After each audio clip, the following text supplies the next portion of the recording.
Unbroken, healing through storytelling.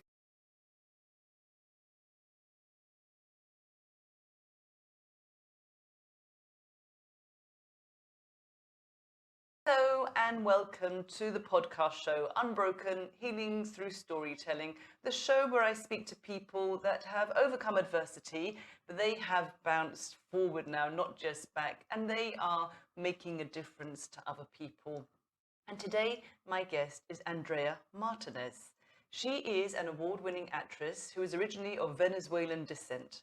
She has featured in several independent film projects, from short film series and feature films. She has also done adverts for brands such as Lego, Lifestyles Condoms USA and Batiste dry shampoo, to name a few. Her latest feature is in the Trust series, which is currently on Amazon Prime. As well as an actress, Andrea is also 1/3 host of a radio show called Latin Heat, which is live every Tuesday, 12 till 2 on Flex FM. So welcome, Andrea, to the show. How lovely to have you here. How are you doing today? Thank you so much for having me. Doing good today. You know, the sun's out, so all good and The happy. sun is out where you are. That's good for you. It's not so sunny Really? in Glasgow. Oh no. Over here, yeah, it's out today. Yesterday was cloudy, but yeah. When the sun's out, I'm automatically happy. So having a good day already. Yes, I know a little bit about your story because I watched a series of short videos that were made by the Forgiveness Project. And your story really starts in the video that I watched when you were 7 years old. That's right. Can you tell us a little bit about that time for you? Yeah, so at the time, so my parents got divorced when I was quite young. I was like 2. So like growing up, they were never like together. So I would spend time with my mom's family, I'd spend time with my dad's family. And then it wasn't until I was 7 that my mom, she came here to the UK to do some studying for a certain period of time. And then, the idea would have been for me to stay with my dad, I guess, but he wasn't able to look after me per se, and he kind of thought, me staying like with my cousin would have been like more fun for me and stuff. Like I wouldn't, miss my mom as much, I guess. That was his like view on it. So I stayed there. And so I was there for about 2 years, and I was actually sexually abused by a family member. And it was something that um it was several occasions, so it wasn't just like one time, it was like an ongoing thing. And I can't even tell you like how many times it was, because I just honestly don't remember. It's like a blur. It's like I think it happened so many times to the point where I don't even remember the first time, clearly. It just seems like it was various different times. And yeah, so that kind of happened, I guess, for like a year and a half, a year. And And yeah, at that time, were you able to tell anyone in the house what was going on for you? no, like I think I was too young and naive to kind of realize what was going on, because like the person who did it as well, it was someone I kind of like really look up to, in the sense, because my dad wasn't around, so I kind of looked at them like as a father figure. So when like they've gone and like done something different, it was just a bit weird for me to process. Like I didn't really quite understand it. And like I do remember several occasions just, like feeling really sad sometimes, like wanting my mom there, but she wasn't like in the country at that time. So it was difficult, but I didn't know who to tell. I didn't even know what to say or how to tell it. Yeah. I think And also at 7 that you don't really have the language for what's going on. yeah, that's what it is as well. And I feel like as a kid, I was always like I was good at making friends and stuff, because I was the only child for a long time. But I was also quite introverted sometimes. So sometimes I just wouldn't say much. Like you wouldn't know like if I'm happy, I'm sad, just wouldn't say much. And that kind of played around with that. Like when that was happening, I wasn't really expressing it to anyone. I don't know. It was like I was kind of numb about it at the time. And it was only years later when I kind of started to realize, oh wow, like what's happened is it's not normal. Like it's definitely something I have to deal with, like trauma wise, and how How it's did it affect you as you were growing up? I know you said you retreated internally and you kind of numbed out from it, but what else did it do to you? Um, I think so for those 2 years, I was kind of like numb about it. And it wasn't until I then moved to the UK with my mum.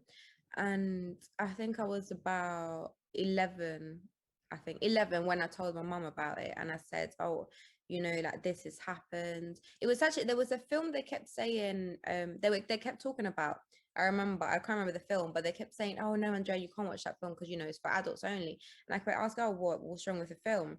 And then when they kind of express, what happens in the film, that's when I was like, oh, like, mom, I think that's happened to me, sort of thing.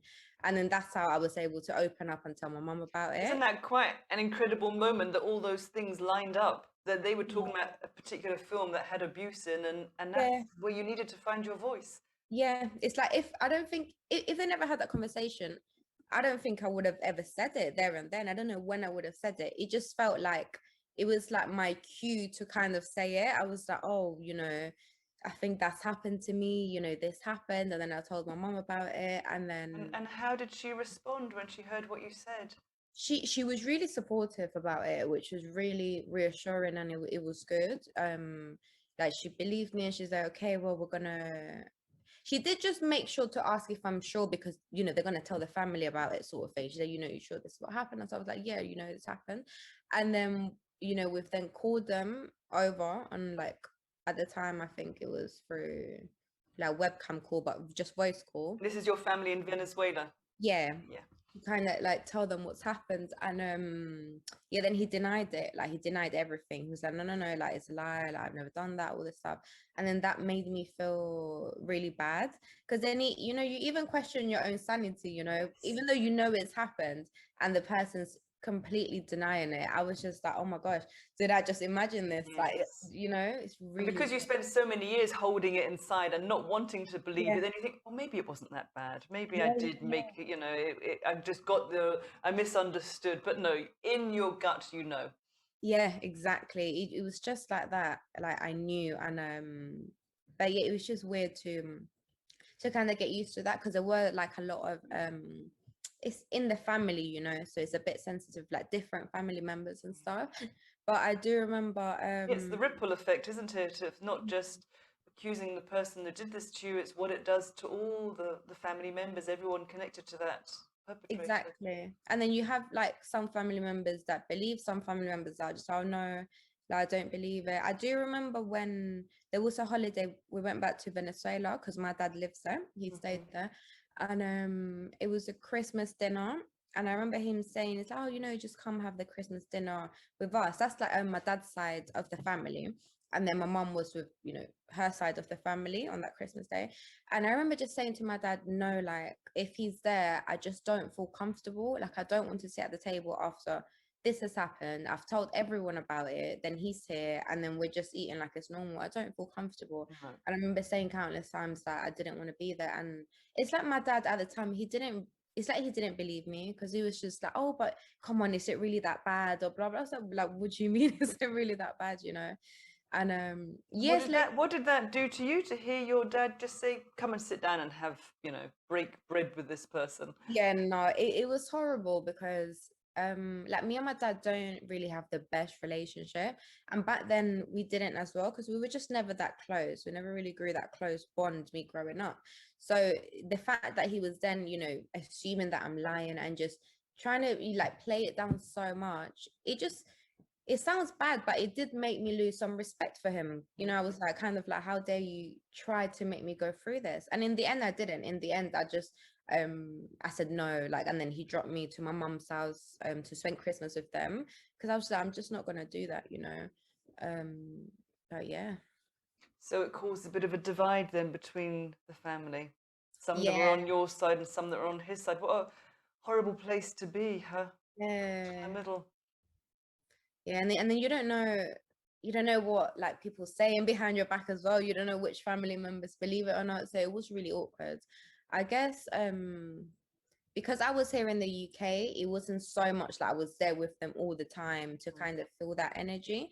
But when it first kind of came out, it was it did make things feel a bit weird. But now it's been a while now. That was when I was about 11, 12. Yeah. I'm 25 now, so it's like, you know, everyone's just gone on with their lives, I guess. So you told your mum, and she supported you and believed you. Did she try to get you any help or support in any way? At the time I was okay. Like I seemed okay. I didn't seem like I needed extra help or anything. Mhm. But then later, throughout the years in secondary school, I think when I was about 13, 14, that's when the feelings kind of started to come out because I was quite rebellious in school. You know, I used to get in trouble a lot. I used to get in fights a lot. And I even, it's like I went through depression at a really young age, you Mhm. know, because I went through it definitely in secondary school, I think when I was about 13. But I also remember feeling like that when I was little, you know, when it was all happening, like when I was like 7 and 8, it was the same sort of feeling. So yeah, when I started going through that depression when I was 13, I even went through like some self-harming as well. And then when all that kind of started, like my mom did try to get me help, so they used to do like counseling in school, and they would try to talk to me, but I was really closed off. Yeah. Like I wasn't ready to talk to anyone. I said, no, I'm fine, like I'm fine, even if I had like the So you self put on this tough exterior. I don't yeah, need help. Yeah, but definitely. inside it was a different story, huh? Exactly. And it was just crazy. Like I would have this like self-harm scar, and you know, the counselor or teachers will try to speak to me, and I'll just be like, oh no, I fell in the park. Or like I was literally a block. Like, I was not admitting to anything that was going on inside. But then it wasn't until I got to college when my depression kind of came back and got even worse. Like it was really bad. I didn't know what I wanted to do with my life, where I was heading. And then that's when my mum found a therapist for me. But he was more like a hypnotherapist. So it was a different sort of approach to it. And I didn't really feel like I got what I wanted from it. And But I what guess did you want from it? Do you know what you wanted? I mean, I just wanted to kind of like understand myself better. I guess I wanted like an answer, you know. But then when I would speak to this person, it's like there was no answer. Like there was nothing they could say that I would be like, oh, okay, that's what I got to do. No, it was nothing. So I was like, you know, what am I doing? But it just took a lot of years of self work. Like I did different things, you know. So I would write my feelings down.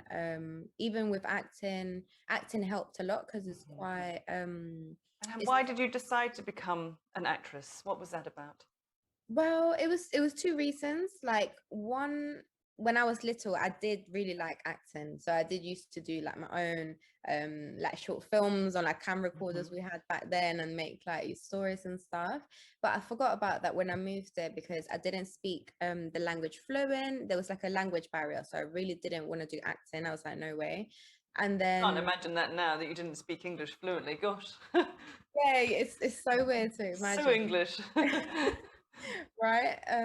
And it was actually I spoke to Jeff, yeah, because he was a close family friend. He's still a close family friend. And I And this remember is Jeff Thompson, just for Jeff people Thompson. that's listening. And if anybody wants to hear my episode with Jeff, it was episode 30. He is quite an extraordinary man, really, isn't he? He is He's, really he's like no other man. If you really want to be inspired, listen into his episode. definitely, So definitely. he's a family friend.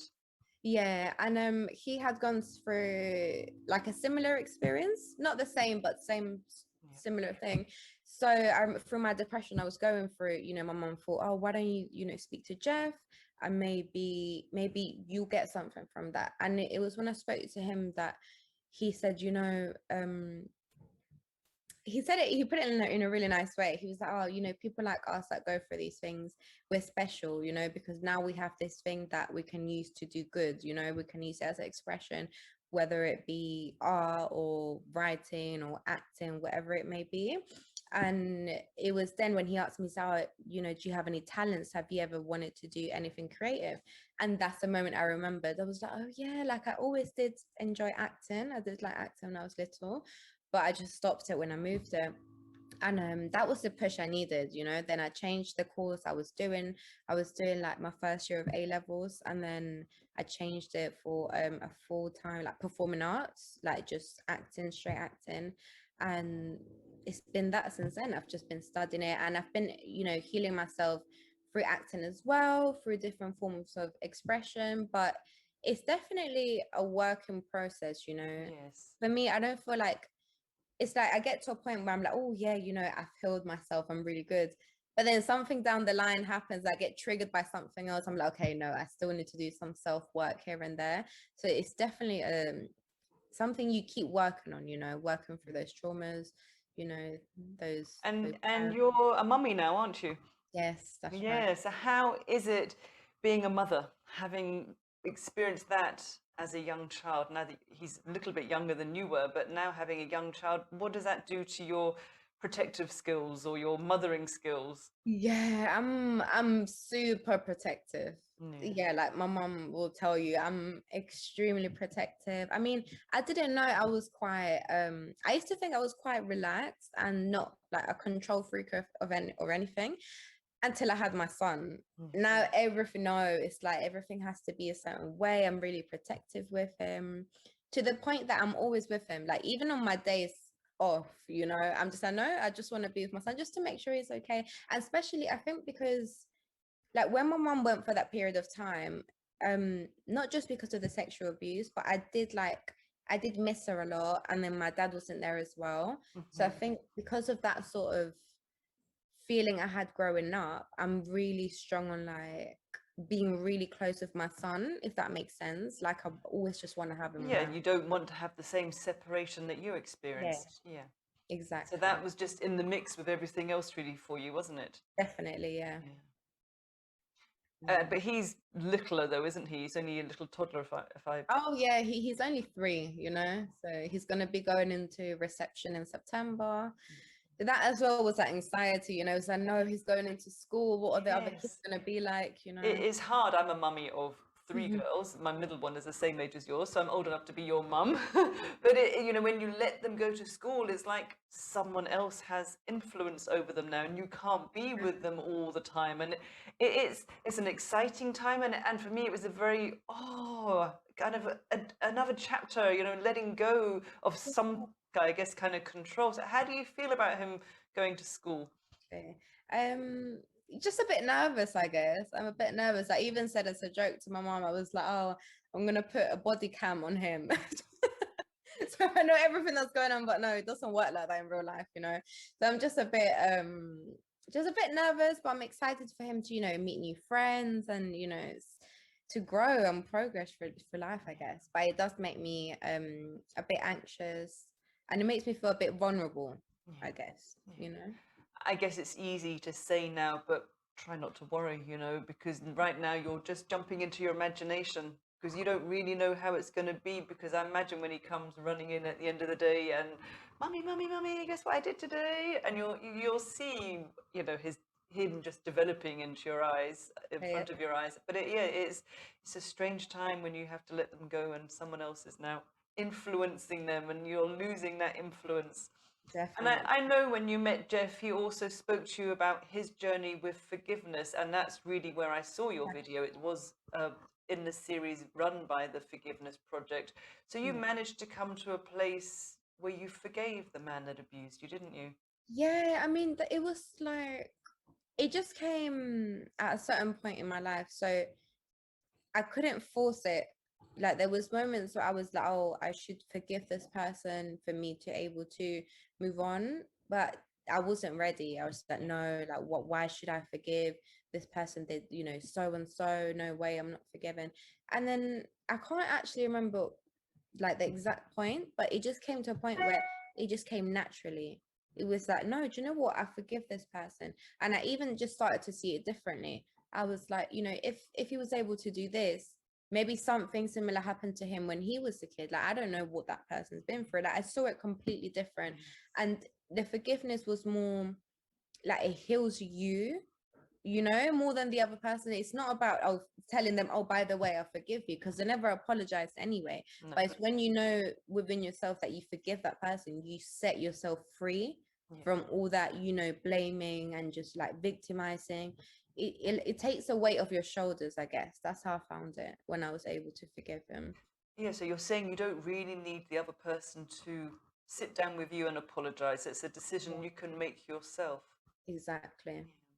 And you've Definitely. also told me that the man who abused you was killed as well.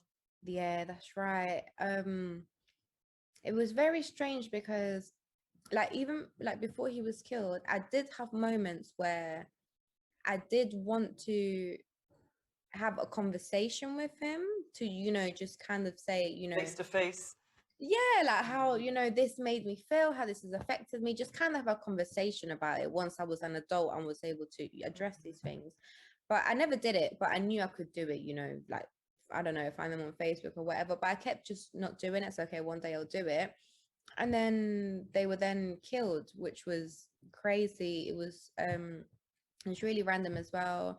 And it was quite hard because as he is a family member, um there was a lot of people like affected by it around around him and stuff like It's such a family violent members. way to die anyway, isn't it? And the shock of it.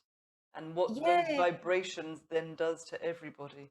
yeah, definitely. And it, like the way he was killed, it was like it wasn't nice as well. It was like in Venezuela, it was horrible.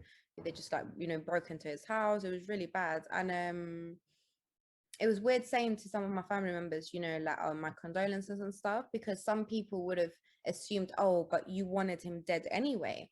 And that was never the case. I was like, I never wished death upon this person. I would never wish death upon anyone. But it made it a weird situation, for me to come forward and be like, I'm so sorry about this and stuff. Because everyone straight assumed, oh, well, you must be happy that this happens. And no, not in a million years, would I be happy about something like that happening to anyone? But it also left you with all this, the conversation that you'll never be able to have with him. What does that do to you? Yeah, it was really weird because as soon as I was able to want to have that conversation, that happened, and it was like, oh wow, like I never spoke to him about that, and that's it. So it was just left like that. And what do you say to people that say, you know, why should you tell me that I should forgive the person that abused me? Who have you got the rights to say that I've had that message to me on a few occasions? Yeah, no, I feel it's not it's not about like the person. It's not about the person, it's about you. Like the moment you decide that you can forgive and deep down in your heart you fully forgive, you free yourself. So all that guilt, all that trauma that we will still have at one point or another, it really eases it. Like you feel like there's nothing tying down anymore. Feel the more you're angry about towards this person and stuff, it's just like angry energy, hatred energy you're putting towards this person, but you're only harming yourself with that energy. You know what I Absolutely. mean? And you're just um yeah, it's just gonna make you feel worse. So like for yourself is best to forgive. Absolutely. So why did you want to make this video? How did that happen? Were you approached by the Forgiveness Project or you volunteered yourself? Yeah, it was do you know what? It was a few years ago.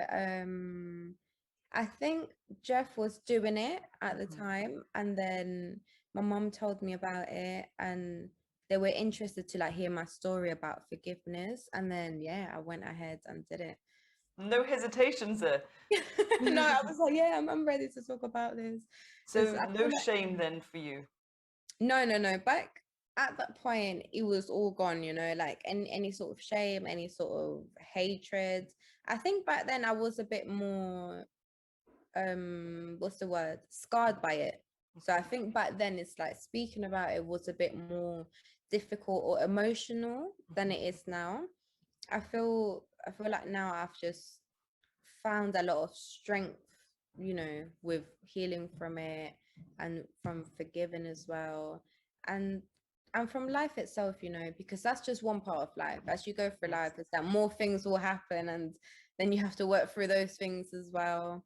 um but yeah, I guess even growing up, it also affected my relationships a bit, because I had a lot of trust issues, like I wouldn't think um there was a guy that could do right by me, if that makes sense, Yeah. because it's that my dad wasn't there, and then the second person I looked at as a father figure then did something quite bad as well. It's like I just thought I could never, find like a positive male figure. So it did affect that a bit.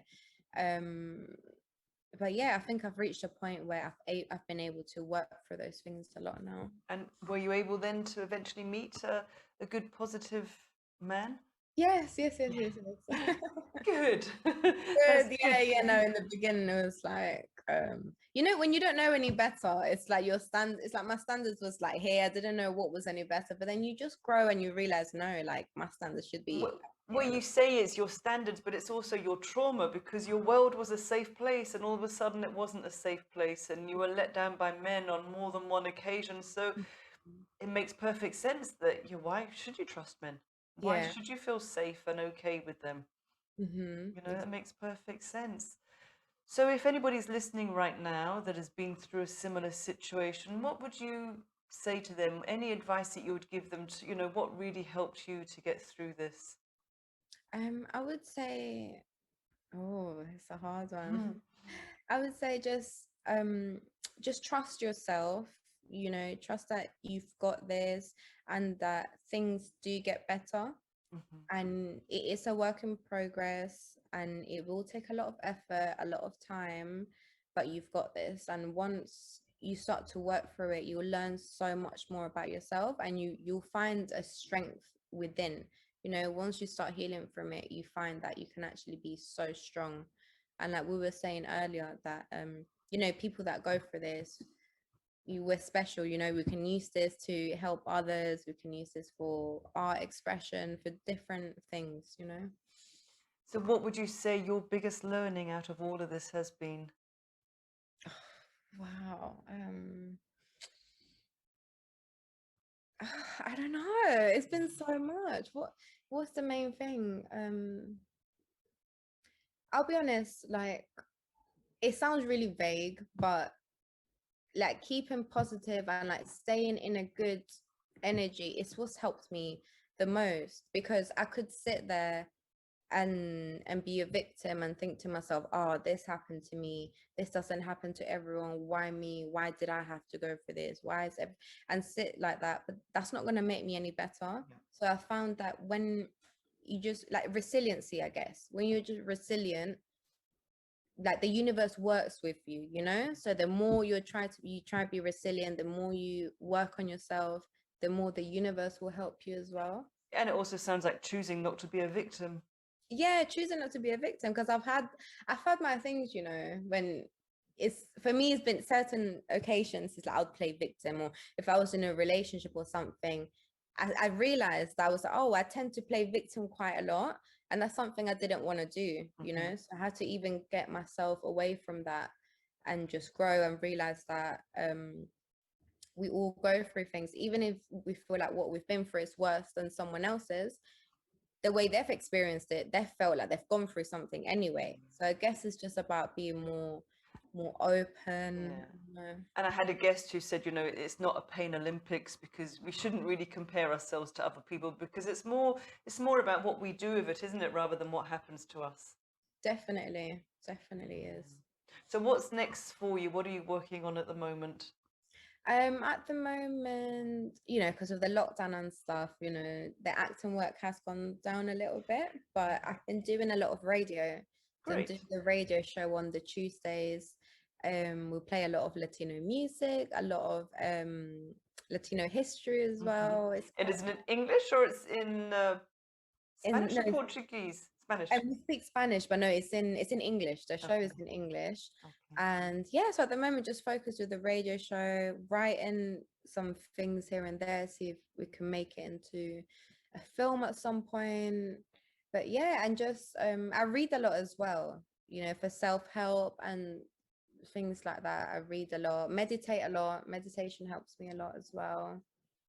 Good. Well, this is hopefully going to be aired around August, so Mhm. fingers crossed we'll be out of lockdown and you will have Oh, landed a massive part in a fantastic film and we can all oh, see more of you. So it just leaves me to thank you, Andrea, for coming on the show and sharing your story with us. Thank you so much. thank you so much for having me. It's been a pleasure. Playing now on all the main platforms, including Apple Podcasts, Spotify, Stitcher for Android, Google Podcasts, Amazon Music, and here. Play Unbroken, the podcast, with Madeline Black.